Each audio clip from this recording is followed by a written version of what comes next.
Ambassador, thank you so much. Japan and Israel is a very interesting relationship. In many ways, it's sort of a match made in heaven, because Israel does have a lot of independence, a lot of know-how, and is actually very, very good at commercializing the intellectual property and the ideas.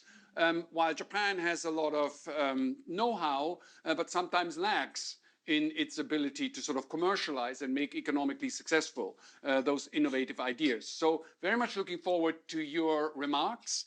You have the floor. Thank you so much, Jesper. Thank you very much. Ohayou gozaimasu, arigatou gozaimasu.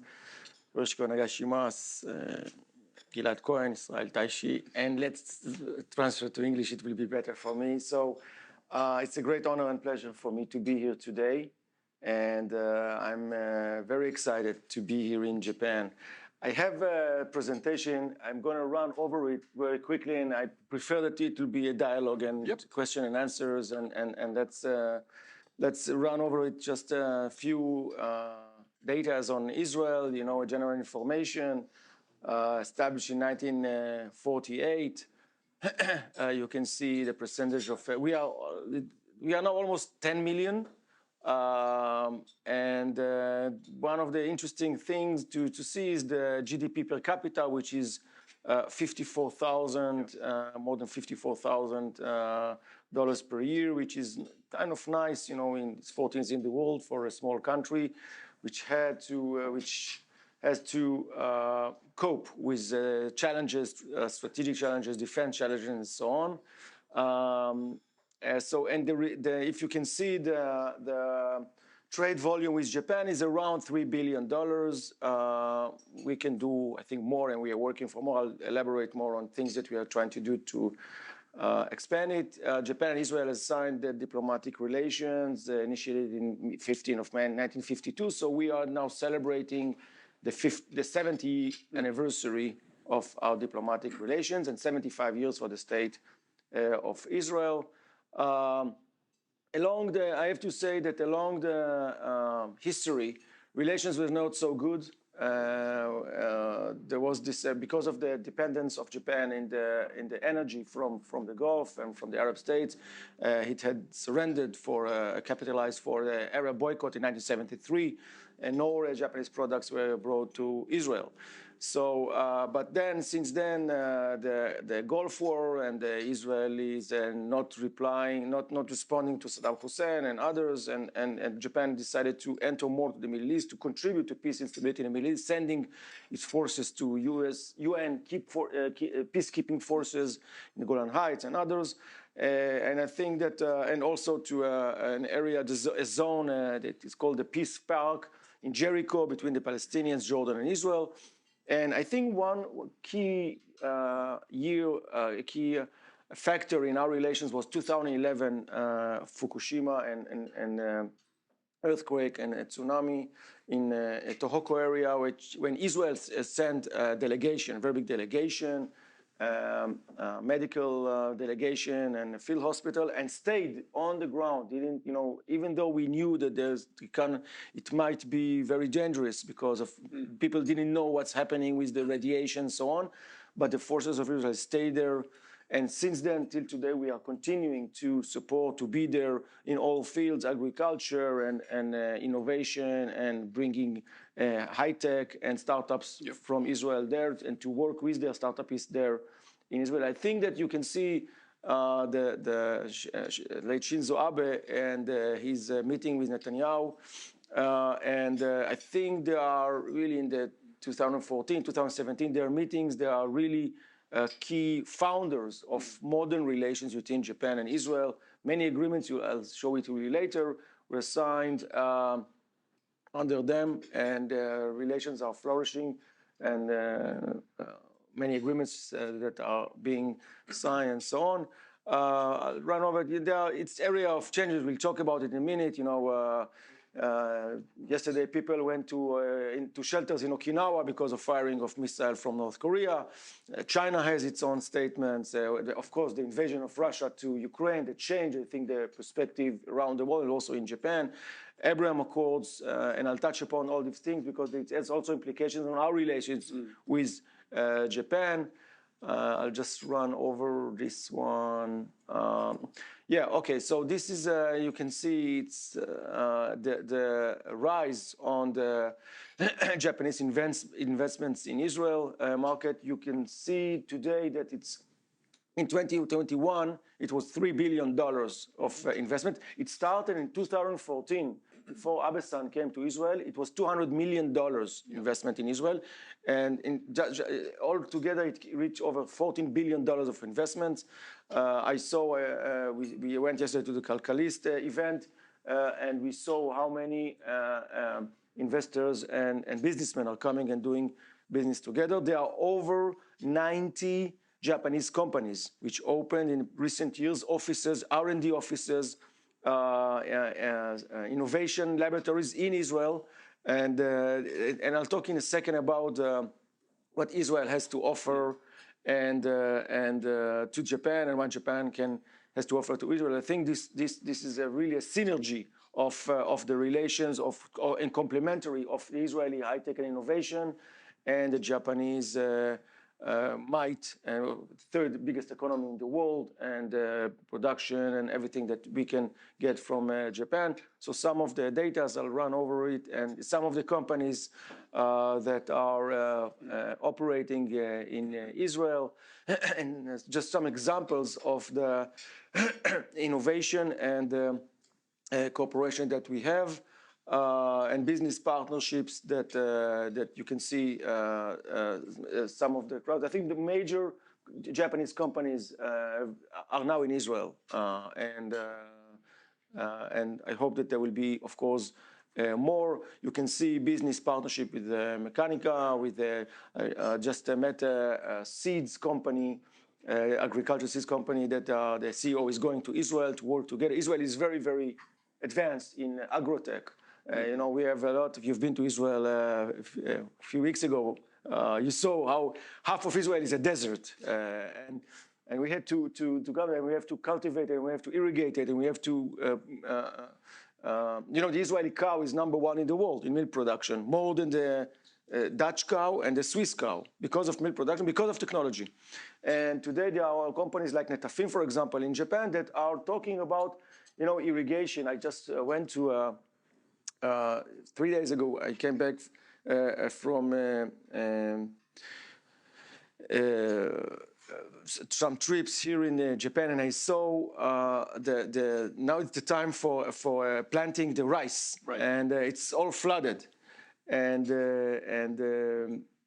in Israel, you irrigate with drip technology of Netafim. So now there are rice fields in Japan with drip technology, which is very, very accurate, and it's computerized. And when you see and I went to Fukuoka the other day, and I saw the rice fields just off the city, and it was great. Anyway, just a few examples of agreements and MOU. That were signed until 2022. You can see one of the major agreements. It's an agreement to protect investments that was signed in 2016 or 17. Anyway, just this year, a few weeks ago, I signed here in Tokyo, an agreement on working holiday visa. Now it's fun because it's for the youngsters between 18 to 30. Now it's 200 Japanese that can go to Israel every year to work and to travel, and 200 Israelis that can come here to work every year. Mm-hmm. Now, why is it important? Because people, for example, from Israel that are just going out from 8 to 100, if you know this unit, or a cyber from the Israeli army, they don't have enough money, they want to travel, they want to see. They can come to Japan, they can work here.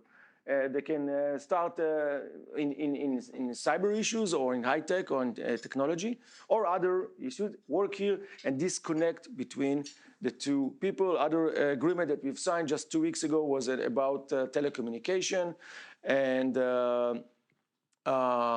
we are working now, and this is very important. I spoke about the trade, which is still, we have room for more, let's say, free trade agreement. Israel wants very much EPA with Japan. Again, because of the might of the Japanese economy.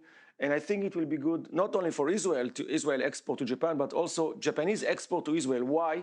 Because Korea has signed this agreement in 2019. It went into effect just last December. Yeah. It was ratified in the parliament in Seoul and Israeli Knesset. And now the Korean cars are being sold in Israel in 7 to 10% less the price of the Japanese car. So an Israeli will go and want to buy a car for himself or for his family, and he's looking at Toyota and he's looking at Kia or Hyundai, and he says, why should I pay 10% if it's more or less the same? My father told me when I was young, always buy Japanese products, always Japanese. No, I'm saying it honestly. I was going to say, it's just 7% better. Exactly. Even 14%. 20%. 20%, exactly.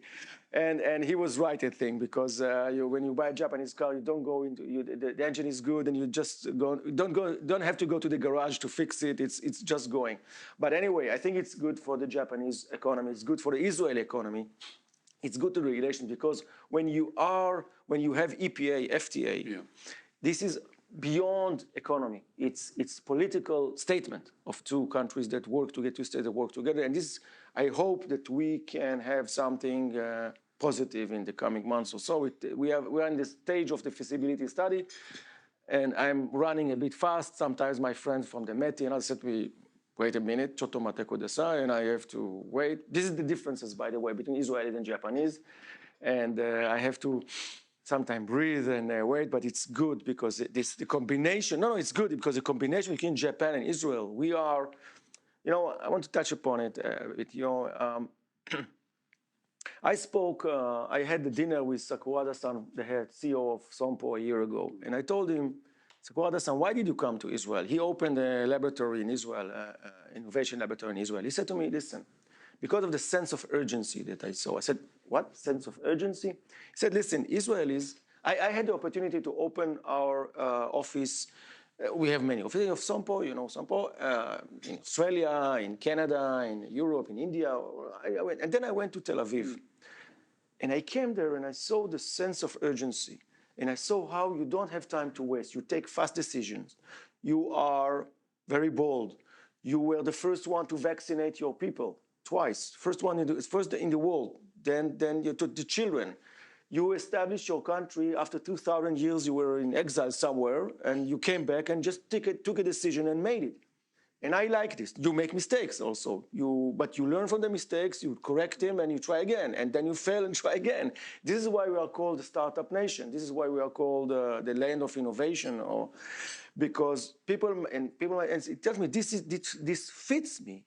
I like it because in our process in Japan of taking decisions, we are doing it slowly. We are doing it consensus. We are moving ahead in a pace that it's different from yours. And I like your innovation. And there is the say that Israel can take things from 0 to 1, and Japan will take them from 1 to 100. Because really, your might, we are not accurate like you. We are not disciplined like you.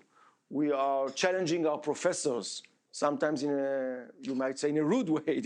I think you are wrong. But this is why when I spoke to Ada Yonat, the Nobel laureate, the Nobel Prize laureate, she's a professor for chemistry, and I told her, what makes the difference? Why so many Israelis win this?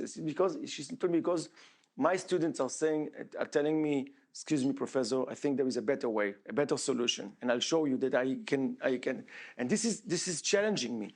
So I think that this combination is a very, very good one. And I want to tell you something else. It's kind of, we in the 70s, we had a long history. We were, in a very difficult situation because of the Yom Kippur War. Almost 25% of our GDP went to defense. Imagine today Japan is talking about 1 to 2%. We had 25% for our defense because we understood first we have to live. First we have to defend ourselves, and then we can prosper. We can talk about education, about science, about agriculture. And then we thought, we were very proud, we thought that we can compete with Japan. In what way? We can produce cars. So we produced cars. They were very, very lousy cars, bad cars. It's called Susita. My father used to have one. My mother hated him for this because it was noisy and fiberglass and smelly and no air condition. I hated it. We went to the Sea of Galilee up north, and I hated it. And we had to open the windows, and it was. Anyway, then we understood that we shouldn't invest in cars because let Japan have it. They do it better than us, much better. Germany, France, and others.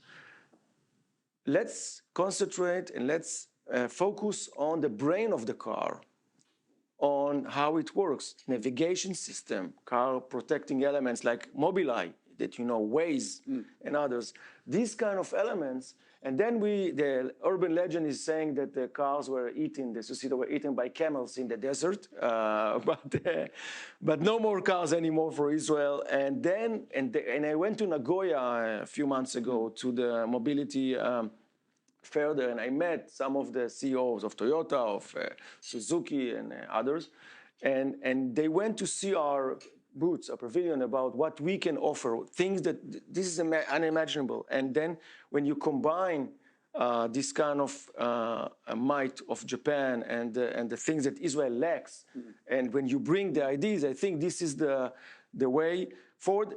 Other things that we want to do, and I am waiting for a high-level visit in Israel or in Japan to announce about strategic partnership between Japan and Israel, and I will touch upon it later because it has many aspects. Some of the Israel-Japan economic agreements and MOU that are interesting, and as you see in 2017, there were a lot of negotiations, a lot of agreements signed with H.E. And you can see in February 2017, as I said, the protection of investment, which is very, very important for both sides. Now let's talk about visits. This is until 2019. Again, COVID that stopped everything, but you can see the rise. And now I can tell you that just 2 months ago, we've launched the direct flights between Tel Aviv and Narita Airport, which will enable you to go to Tel Aviv just without any. You don't have time to waste. Tourists don't have the time to waste, especially businessmen don't have time to waste. Time is money. And if you go straight and not having to have connecting flights through Hong Kong or through Seoul or through I don't know where, or Emirates, you can do it. And El Al is talking to ANA to have some kind of cooperation with them in the future, in the coming future. And this is very, very important because when you have a direct flight and you don't have visa requirements, both sides, then you can have more tourists. Israelis love Japan. There is a buzz in Israel about Japan. Come to see Japan. And all the flights are full of Israelis. Full of Israelis, no Japanese still. Now, Japan, as I understand, Japan outbound tourism is still not gearing up. It takes time so Japanese don't go not only to Israel, but around the world. But I hope that there will be a lot of Japanese going to Israel, tourists and businessmen. I think Christians can enjoy there can have this the Holy Land, the cradle of Christianity, but also not only Christians, everybody to see Israel and to come. Israel is a safe place. You've been there now, and some things that you hear in the news are not the real reality on the ground. And I think that we should. This is my task to have more Japanese coming to Israel, more tourists coming to Israel, because. I tell you very frankly, because if these flights are not, I had dinner with CEO of El Al just 2 days ago. I don't know how it will operate in the future. So we want to have this kind of line. Now, moving forward, this is the agreement on the left-hand side. You can see the agreement we've signed on a working holiday visa, and the Minister of Defense that came here. And El Al flights, you can see the first flight that came here on March 2nd. With the water on it, and so this is we have many things to do. Now, I want to touch upon, before we open it to a conversation, about the issue of defense. Israel and Japan are facing the same challenges. You have your neighbors here, we have our neighbors here, and these neighbors use some kind of methods that are unacceptable for democratic states like us. And you don't threat your neighbors. You don't try to conquer by force. You don't say that you are going to do it. You are not firing missiles at each other or saying that it's satellite and you put people in shelters or fire over Hokkaido or fire at Israel. Nobody should sit in shelters. Nobody should go. People should live. That we have also 5 layers. The first layer is the cyber. Cybersecurity in Israel. Israel is considered one of the 5 major superpowers of cybersecurity in the world. If you want to say the other 4 are the United States, China, Russia, and North Korea. They are really, they have a lot of capabilities. Now we have 3 layers of missiles. It's the Iron Dome for short-range missiles. It's the David Sling for the second layer, and it's the Arrow 2 and Arrow 3 for ballistic missiles that go to the atmosphere. All these kind of all layers are protecting shield, and of course we have shelters. If this missile is penetrating this dome, we have early system warning in Israel, and every few kilometers have its own alert, meaning that if you fire at Sderot in the south of Israel, people in Tel Aviv shouldn't go to the shelters because the economy and life should continue. The 5th one is the most interesting one. It's the laser technology. The laser technology is something that can be in the future hit missile from the surface, from land, and from sea. And why it is so important? Because apart from being very accurate and intercepting a missile, the wars become an economic battle. When you try to have a missile that will intercept it, it costs a lot. And you have to use 2 missiles of Iron Dome, for example. It can be more than $100,000 for each interception of a missile. Now, when you use the laser, the cost of laser beam is $2 to $3. It's just the cost of electricity. So if you look at the strategic interests of Japan and Israel, it's almost similar. It's almost similar. And I talked to the commanders of the Japanese army, for example, about things that we can do together, and we can do everything together. So it's kind of, and the intimacy that is, we lacked intimacy. I showed you the evolvement of the relations. We were lacking of intimacy. And there is the Japanese stand, the traditional stand, which respect about the Palestinian issue and others. But I think that today we are, I call it the sakura of relations between Japan and Israel. And I'm very happy to be here. So thank you so much. No, thank you.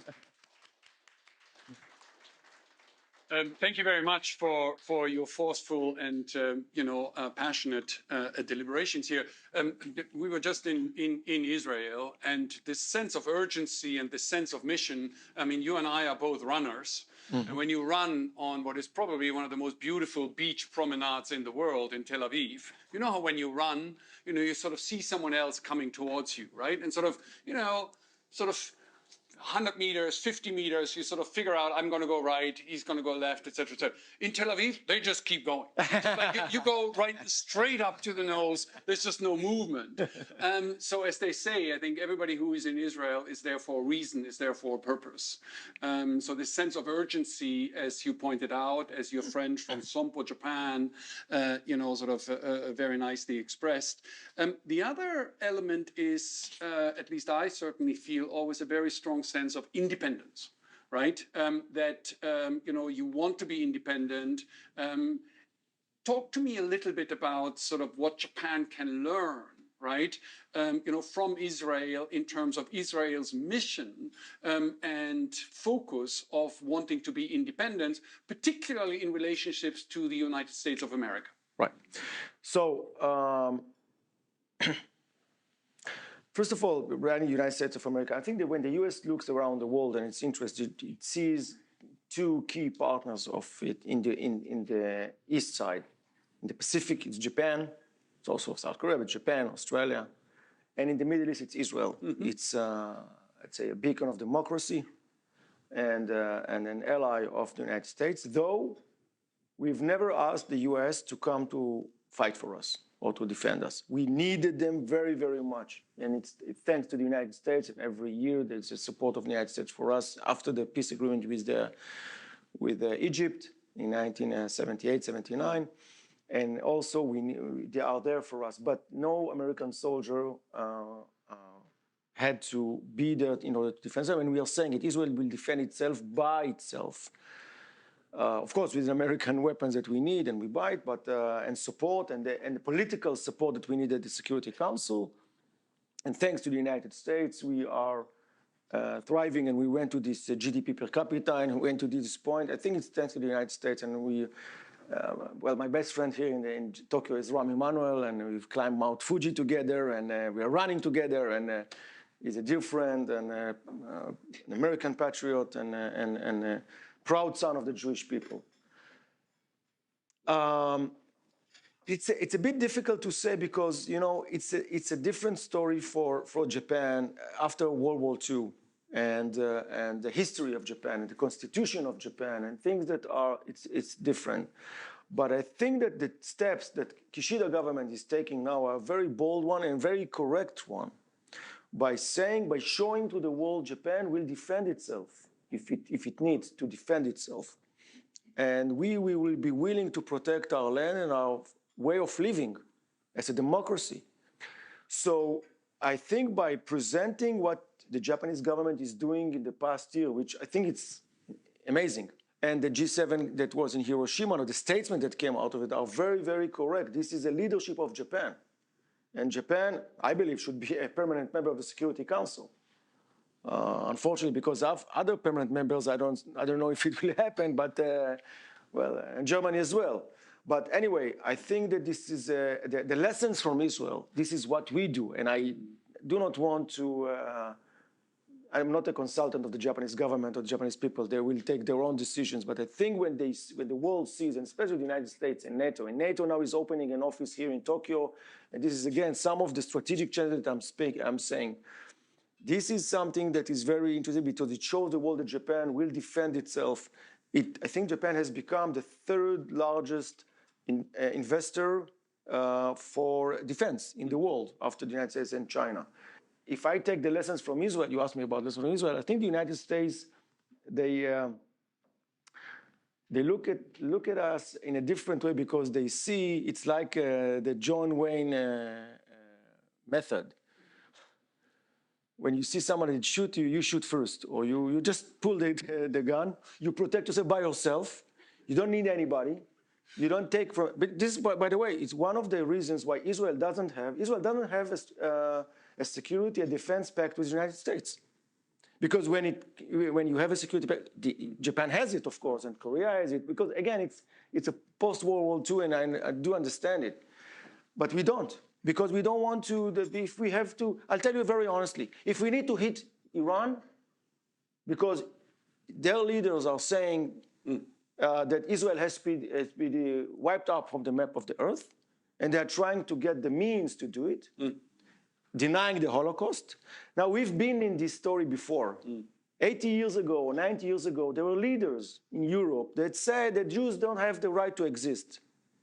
And we didn't think that it's logic. Why? It cannot be. And the history showed that 6 million Jews were assassinated because they didn't believe. So today we believe. And if leaders are saying that Israel should be wiped out or should be erased and trying to get nuclear weapon, I'm telling you, Iranians are not playing around. They don't need the nuclear weapon. They have enough energy. They want it one reason, to be nuclear, like North Korea. Now, if we need to do what we need to do, I would say sometimes a man has to do what a man has to do, or a woman, I'm sorry, we'll do it. Nobody will tell us how to defend ourselves. We attacked the nuclear reactor of Iraq in 1991 we didn't ask nobody. But there is it's called the Begin Doctrine. Nobody will have a nuclear weapons that will threaten Israel. And how we say it, you've been to Israel, Masada will never fall again. Yep. And if Iran has a nuclear weapon and have missiles to launch it against Israel, this is for us Masada again, Masada falling again. So we will take, again, it's not kind of, I'm not threatening no one. I want to live in peace. No, it's Iran, really. We had very good relations with Iran. We admire the Persian history and legacy. We were very good friends with Iran until 1979.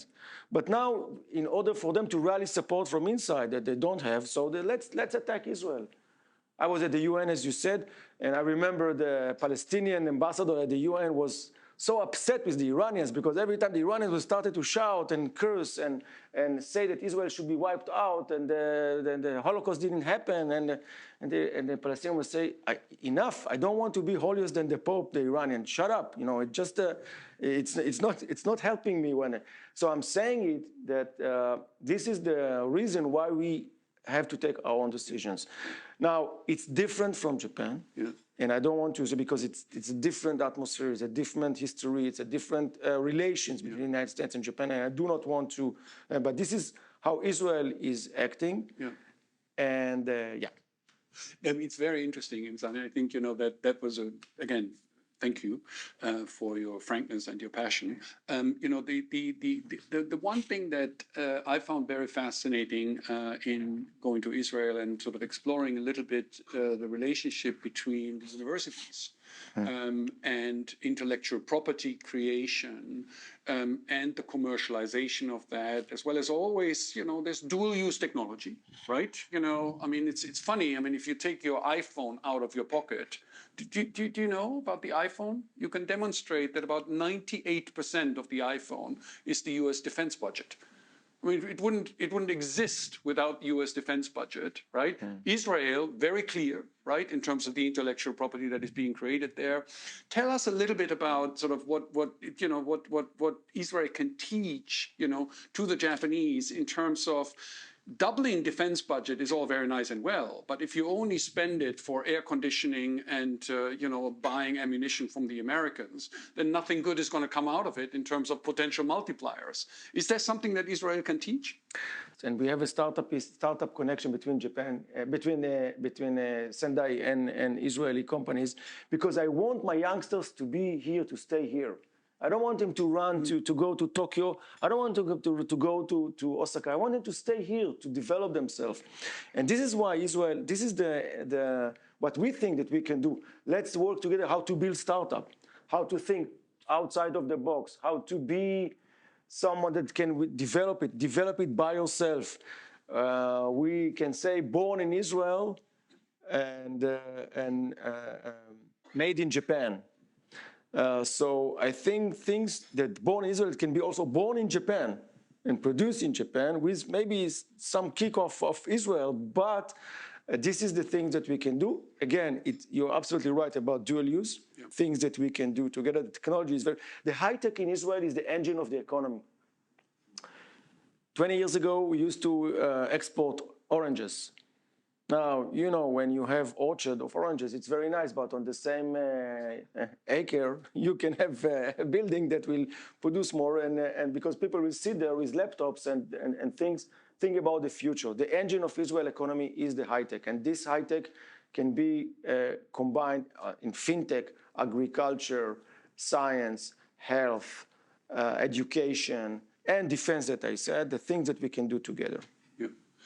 It is. You mentioned agri-tech beforehand. It's. You know how us here in Tokyo, in Japan, how spoiled we are, because you know how a tomato from Japan really tastes like a fruit. You know how sugary it is, how wonderful it is, and all the different sugar grades that you've got. So phenomenal vegetables. When you go to Israel.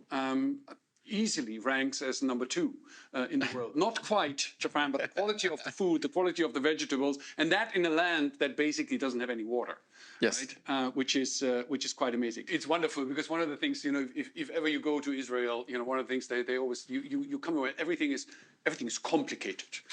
Everything is complicated, but it's amazing, again, when you sit in Tel Aviv or in Jerusalem in a restaurant or in a coffee shop, everybody is having an argument, and so my wife and I, we sort of look at them. Oh my God, they're going to start fighting pretty soon. So we ask the Israeli friend, "What are they talking about?" "Oh, they're just talking about the weather." Exactly. It's like this incredible argument that's going on in a loud voice. Nice contrast to the way things are done in Japan. Absolutely. Right. Absolutely, and we went to this conference and the Israelis were amazed. Wow, it starts on time. The first time things start on time, because in Israel it never started on time. And you spoke about culinary Israel. I hope you liked it, but it's the mixture of all the exiles that we came, because we have food from Iraq and from Syria and from Hungary and from America and from Europe. You have goulash from Hungary and halal from there, and you have falafel from Egypt, and because everybody came and brought its own food. So I invite you also to come to Israel to enjoy the food in Israel.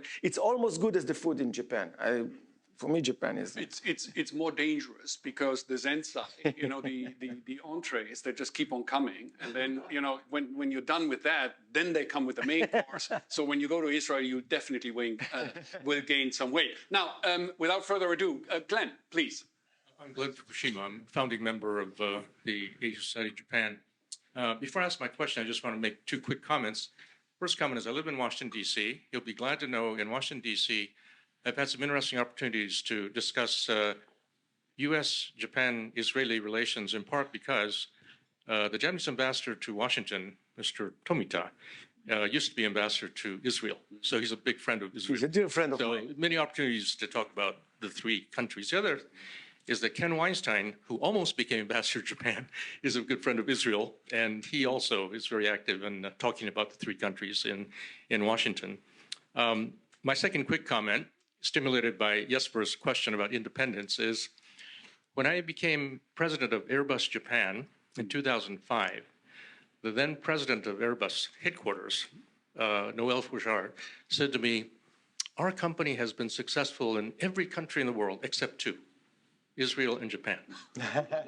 So it tells you something about independence. Anyway, my question is, I used to worked many years ago at UST, or Office of the U.S. Trade Representative. So I'm very interested in EPAs, FTAs.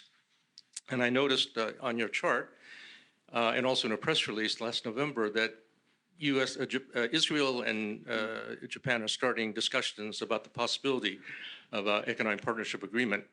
So that press release was in November of last year, so I assume there's been some progress since then. So I'm interested in knowing the goal of the FTA, EPA, the scope, the timetable, and especially, what are the problems that you think are the biggest problems to overcome in order to reach a resolution?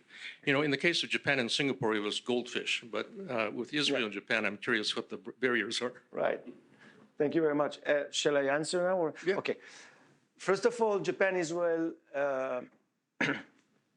and United States relations are very good. We have me and Rami Emanuel and myself, we went to Mount Fuji to get us holding the flags of Japan, Israel, and the United States. I think it was also a symbolic one, and I think people in Japan saw it. So we have a cooperation. We have cooperation with Japan, Israel, and the United Arab Emirates after the Abraham Accords. Abraham Accords created also a stable reality and strategic, very good surrounding for Japan, because Japan needs to bring its energy from the Gulf. I hope that Japan will also bring its energy from Israel, because offshore Israel we found a lot of gas. And I'm calling to Japanese companies to come more to Israel for strategic and for infrastructure. We don't have the Chinese anymore there. But we want Japan to come there. I hope that one day we can have the Shinkansen or something equivalent to Shinkansen in Israel. You were stuck in a traffic jams, Jasper, you told me, and the traffic is very bad. So we need underground, we need the wisdom of Japan and the know-how of Japan. I want Japanese companies to win. I tell you, to gain money there, and I want them to be there. So we want them to come there for water, for energy, and by the way, most of the water, you spoke about water of Israel, are desalinated water. My question is academic engagement.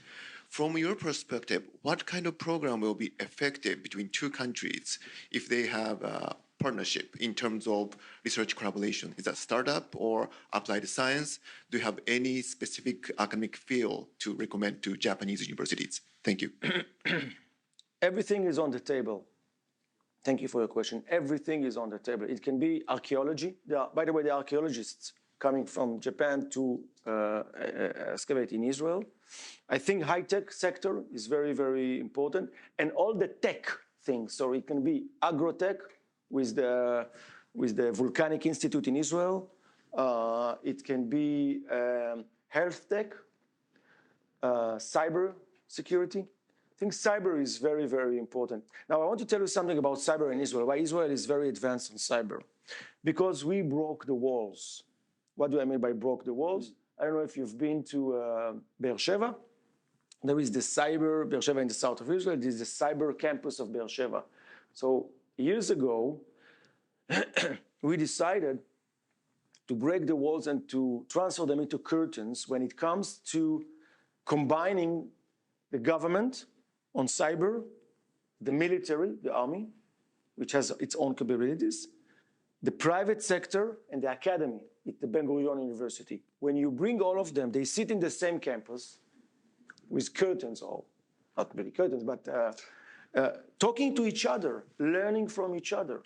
And I tell you that I spoke to some people here in Japan that are thinking about the same method. And they wanted, by the way, late Prime Minister Abe, when he came to Israel, so Netanyahu, I was in the meeting, so Prime Minister Netanyahu asked me, are you taking Prime Minister Abe to Be'er Sheva? I said, no, Prime Minister, it's not. He said, why don't you take him? Take him to Be'er Sheva to see this kind of thing. So this is something that can be also useful here to combine, because we are democracies. And in democracy, every organization wants to keep its own know-how, its own brilliant ideas, and but then it becomes a silos which are not connected. And I think what we did in Israel, this is very interesting that we broke it and we said, let's talk about. So these are the areas that I think that will be benefit. I like this very much, turning tatebari gyosei, right?